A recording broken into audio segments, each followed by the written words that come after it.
Bonjour et bienvenue à une nouvelle vidéo sur la médecine pour les enfants. Probablement, vous avez déjà entendu le mot pandémie en rapport avec toutes les nouvelles de Corona que vous avez sûrement suivies ces derniers temps. Et peut-être vous vous demandez ce que c'est une telle pandémie. Cette question est ce qui se passe lors d'une pandémie, d'où elle vient, s'il y a déjà eu une telle chose auparavant, et comment nous devons tous coopérer dans le cas de Corona. Je vais l'expliquer un peu dans cette vidéo.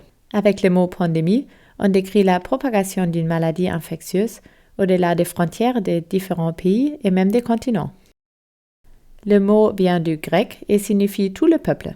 Pan en grec signifie quelque chose comme tout et démos, c'est le genre. Mais comment se fait-il qu'une maladie infectieuse puisse se propager aussi loin?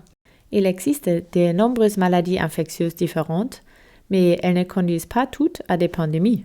Quelle en est la raison?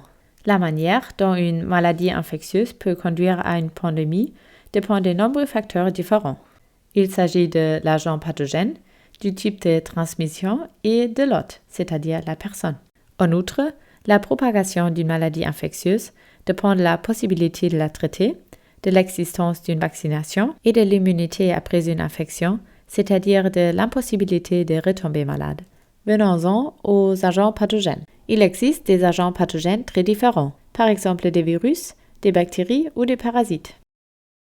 En outre, le type de transmission joue un rôle. Certains agents pathogènes, comme le coronavirus, sont transmis par les petites gouttelettes qui sont expulsées lors de la parole ou de la toux, tandis que d'autres agents pathogènes sont transmis par le sang ou d'autres liquides organiques. Un autre facteur qui joue un rôle dans le fait qu'une maladie infectieuse devienne une pandémie est l'hôte. Dans le cas du coronavirus, l'être humain. Cela dépend du délai dans lequel l'hôte tombe malade après l'infection, s'il est déjà contagieux avant de prendre conscience de la maladie, et de la capacité du système immunitaire de la personne.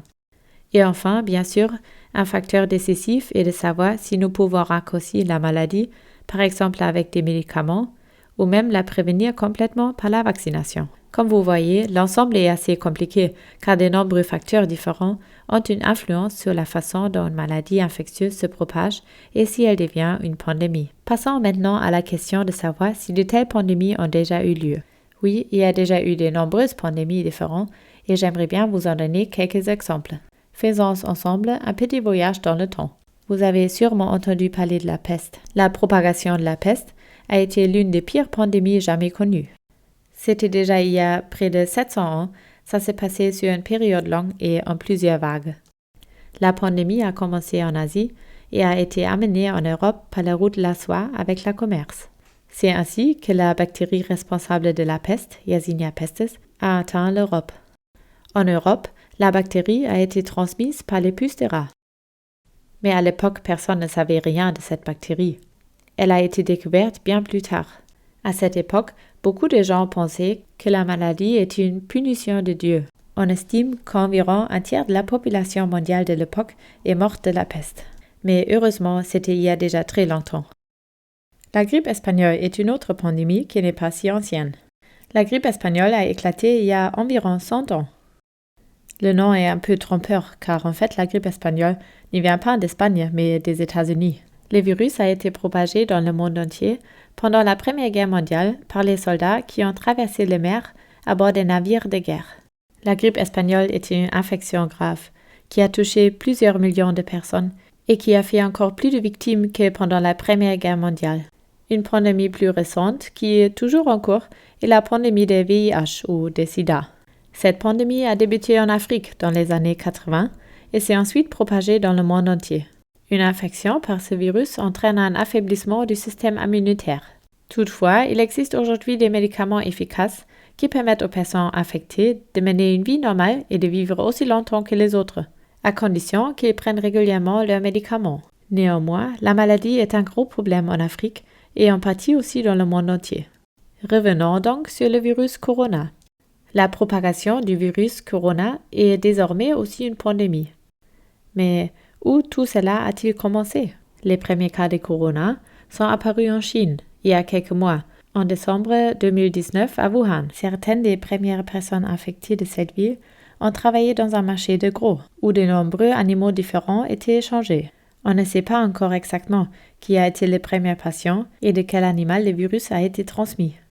On suppose que le coronavirus provenait à l'origine des chauves-souris, qu'il a ensuite été transmis à un autre animal et qu'il est entré chez l'homme par l'intermédiaire de cet animal. Et nous, les humains, transmettons les virus par les toux, comme j'ai déjà expliqué dans mon autre vidéo.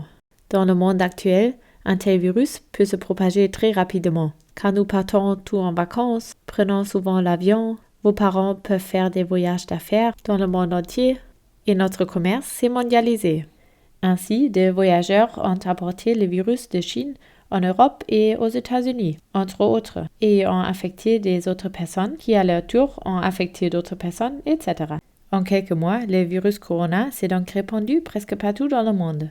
Et parce que nous nous déplaçons tout normalement beaucoup, et parce que les humains sont des êtres sociaux et ont beaucoup de contacts avec d'autres personnes, il est très difficile à un moment donné de retracer le processus d'infection. Vous souvenez-vous encore de la personne que vous avez rencontrée il y a une semaine et de celle que cette personne aurait pu rencontrer le même jour? Afin de ralentir la propagation du coronavirus, il est maintenant important de restreindre tous ces mouvements dans le monde et dans les différents pays et de limiter le contact avec d'autres personnes. Dans cette manière, nous contribuons tous à empêcher que les virus ne se propagent trop rapidement et que trop de personnes ne tombent malades en même temps, car sinon nos systèmes de santé seraient surchargés et nous ne pourrions pas tout recevoir des soins suffisants. J'espère que cette vidéo a permis de mieux comprendre ce que c'est une pandémie et comment elle peut se produire. Merci de la regarder et de l'écouter. Je suis heureux de votre likes et si vous partagez la vidéo avec vos amis et si vous vous abonnez à la chaîne. Merci, à plus!